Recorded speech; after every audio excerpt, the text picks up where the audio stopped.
আসসালামু আলাইকুম সবাইকে। আজকে শেয়ার করব আপনাদের কাছে চিংড়ি মাছের একটা দুর্দান্ত রেসিপি। আজকের রেসিপি থাকছে আপনাদের কাছে চিংড়ির রেজালা। আপনারা তো চিংড়ি দিয়ে অনেক ধরনের রেসিপি খেয়েছেন, তবে একদিন আমার মতো করে এইভাবে চিংড়ি দিয়ে রেজালা তৈরি করে দেখুন, বাসার সবাই কত বেশি পছন্দ করে। সরাসরি রেসিপিতে চলে যাচ্ছি।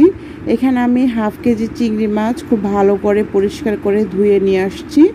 আমি চিংড়ির মাথাটা খেতে পছন্দ করি না, সেজন্য এটাকে আমি কেটে ফেলে দিয়েছি। আপনারা চাইলে কিন্তু নিতে পারেন, অনেকেই পছন্দ করে।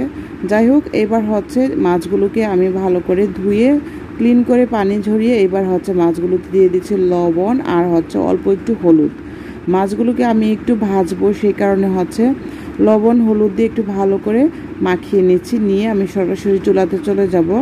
আর আপনারা যারা চিংড়ি মাছ ভেজে খেতে পছন্দ করেন না, তারা কিন্তু সরাসরি রেসিপিতে চলে যেতে পারেন। তো আমি হালকা তেলে অর্ধেকটা চিংড়ি আগে থেকেই ভেজে নিয়েছি অফ ক্যামেরাতে, আর বাকিগুলো এবার হচ্ছে ভেজে নিয়েছি।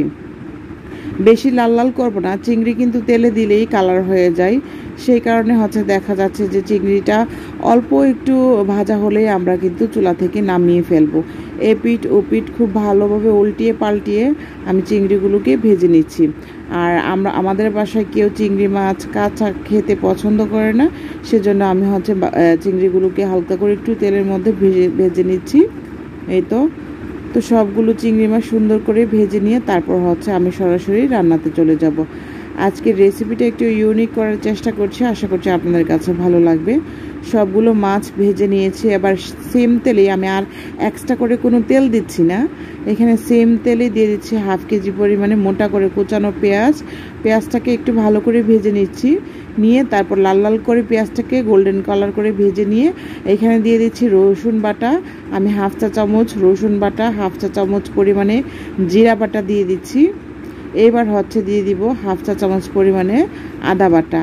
আদা রসুন জিরা দিয়ে মশলাগুলো যাতে পুড়ে না যায় অল্প একটু পানি দিয়ে দিচ্ছি।